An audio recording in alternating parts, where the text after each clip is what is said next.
হরে কৃষ্ণ। আমার সকল সনাতনী ভাই বোন এবং সাধুগুরু বৈষ্ণবের চরণে কোটি কোটি প্রণাম।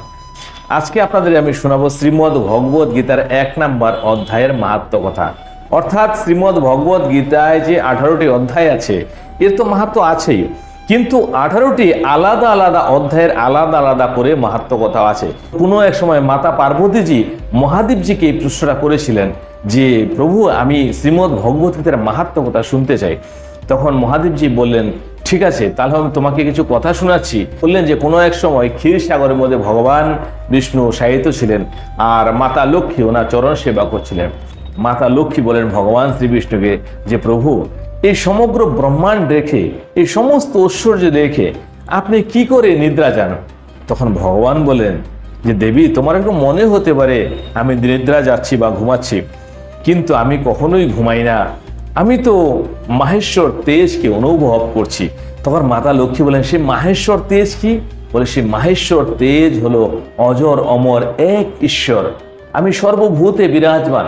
এবং সাধু পুরুষ বা যোগী পুরুষ তারা নিজের হৃদয়ের মধ্যে এই জিনিসকে অনুভব করে যে আমি আছি তাদের অন্তরের মধ্যে, এবং আমারই তেজে তারা যে জীবিত আছে সেটা তারা বুঝতে পারে। সেই অপিত তত্ত্বকেই আমি অনুসরণ করছি। তাছাড়া শ্রীমদ্ ভগবদ গীতার মধ্যেই তো আমি আছি বর্তমানে। তো বলছেন, কি করে আপনি আছেন? বলে, 5 অধ্যায়কে তুমি আমার মুখ মনে করো, তারপরে 10 অধ্যায়কে তুমি আমার বাহু মনে করো, আর 1 অধ্যায়কে পেট মনে করো, এবং শেষের 2 অধ্যায়কে আমার চরণ মনে করো। একটা বাঙ্গময়ী মূর্তি এই 18 অধ্যায়ের মধ্যে আছে। তখন ভগবান বললেন যে শ্রীমদ্ ভগবদ গীতা যদি একটি অধ্যায়ও কেউ অভ্যাস করে নেয় তাহলেও তার গতি সুশর্মার মতো হয়ে যাবে। বলে, তো সুশর্মা নামে যে ব্যক্তিটি ছিল সে হাল চাষ করত আর পাতা বিক্রি করত। তো কোনো এক সময় সে পাতা আনতে বা পাতা সংগ্রহ করতে গিয়ে কোনো একটা মুনির আশ্রমে প্রবেশ করে যান, এবং সেখানে তাকে কালা একটা সাপের দংশন করে। সেই সাপের কামড়ে উনি মারা যান। মারা যাওয়ার পরে অনেক লোকে ওকে নিয়ে যাওয়া হয়েছে, সেখানে নরক ভোগ করিয়ে আবার তাকে জন্ম হলো একটা গরু রূপে অর্থাৎ বলদ রূপে। তখন একটা পঙ্গু লোক তাকে কিনে নিয়েছে। সে পঙ্গু লোকটা নিজের আরাম করার জন্য বা সুখে জীবন যাপন করার জন্য বলদের গাড়ির মধ্যে চড়ে সে বেড়াতো। তো বলদ এইভাবে 7-8 বছর ধরে গাড়ি টানলো। কোনো এক সময় সে ক্লান্ত হয়ে গেছে, কেননা সেদিনকে অনেক উঁচুতে ওকে ঘোরাতে নিয়েছিল। তখন বলদের শরীরটা খুবই দুর্বল এবং ক্লান্ত মনে হচ্ছিল বলে সে মাথা ঘুরিয়ে চক্করে সে পড়ে যায়, তারপরে সে অজ্ঞান হয়ে যায়। এই অজ্ঞান হয়ে যখন ও পড়ে যায় তখন সমস্ত লোকের একটা ভিড় জমে গেল। তখন সেখান থেকে কোনো একজন বিদ্বান পুরুষ কিছুটা পুণ্য তাকে দান করে দেয় তার সদ্গতির জন্য। তো ওইখানে দেখা দেখি আরো কিছু লোক তাকে পুণ্য দান করলো। তো এই সমস্ত লোকের ভিড়ের মাঝখানে একজন বেশ্যাও সেখানে ছিল। সেই বেশ্যাও চিন্তা ভাবনা করে বলছে, একটু পুণ্য আমি দান করে দিই। তো সেই বেশ্যাও পুণ্য দান করিল। তারপরে তাকে সে যমরাজ এসে মৃত আত্মাকে নিয়ে গেল। নিয়ে যাওয়ার পরে সেখানে সাজা যাই হলো, কিন্তু তারপরে সে আবার কোনো একটা ব্রাহ্মণের ঘরে জন্ম হলো। এবার ব্রাহ্মণের ঘরে যখন জন্ম হলো তখন তার কথা মনে পড়লো যে একজন বেশ্যার দেওয়া পুণ্যে আমার গতি হয়ে গেল, গুরু থেকে আবার মানুষ হয়ে গেলাম। তার কিন্তু স্মৃতিশক্তি রয়ে গেছে কোনো না কোনো কারণে। তারপরে সে একটু বড় হয়ে সেই বেশ্যার বাড়িতে গেলেন, গিয়ে তাকে প্রণাম করলো, বলে, দেবী নমস্কার। তখন বললেন যে, আপনি আবার কোন পুণ্য করলেন যেটা আমাকে দান করলেন? আপনার পুণ্যতে আমি আবার মনুষ্য জন্ম পেয়েছি। তখন সে বেশ্যা বলেন যে, আমি আবার কি পুণ্য দান করব? এই যে আমার বাড়িতে তোতাটা রাখা আছে, এই তোতাটা সকাল সন্ধ্যা কিছু পাঠ করে, সেটা শুনে শুনে আমারও কিছু অভ্যাস হয়ে গেছে, এবং শুনে শুনে আমার মনটা অপবিত্র হয়েছে। ওই যে পুণ্যটা আমি তোমাকে দান করে দিয়েছিলাম।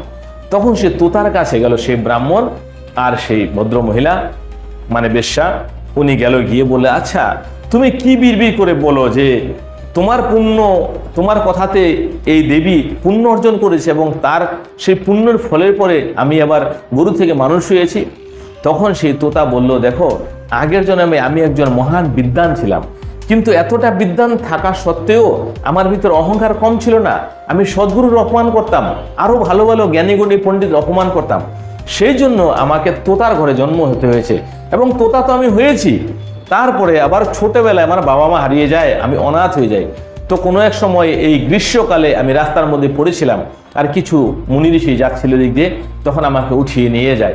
নিয়ে গিয়ে আশ্রমের মধ্যে একটা খাঁচার মধ্যে রাখে, সেখানে গিয়ে পালন পোষণ করে এবং সেই আশ্রমের মুনিষী সন্তানরা এই শ্রীমদ্ ভগবত গীতার 1 নম্বর অধ্যায়টা ওরা প্রতিদিন পাঠ করত। সেটা আমি শুনে শুনে আমারও কিছুটা মুখস্থ হয়ে গেছে এবং আমিও অভ্যাস করতে লাগলাম। একটা সময় একটা চোর এসে সে আমাকে চুরি করে নিয়ে যায় এবং এই দেবী তখন আমাকে কেনে।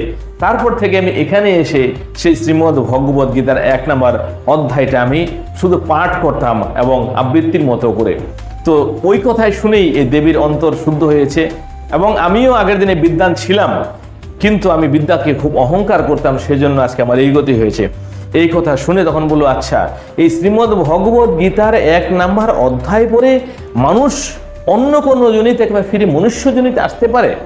সেই জন্য তারা সেদিন থেকে যার যার বাড়িতে গেল এবং 1 নম্বর অধ্যায়ের আবার অনুশীলন তারা করলো বা আবৃত্তি করলো, সে ব্রাহ্মণ এবং বেশ্যা এবং সেই পাখিটাও, এবং তিনজনেরই অবশেষে সদ্গতি হয়েছে। তো এই ছিল শ্রীমদ্ ভগবত গীতার 1 নম্বর অধ্যায়ের কথা। এরকম 18টি অধ্যায়ের 18টা মহত্ব আছে, যদি আপনি জানেন আপনি অনেক কিছু জানতে পারবেন। আজকে এখানে বিশ্রাম নিচ্ছি, ভালো থাকুন। হরে কৃষ্ণ হরে কৃষ্ণ।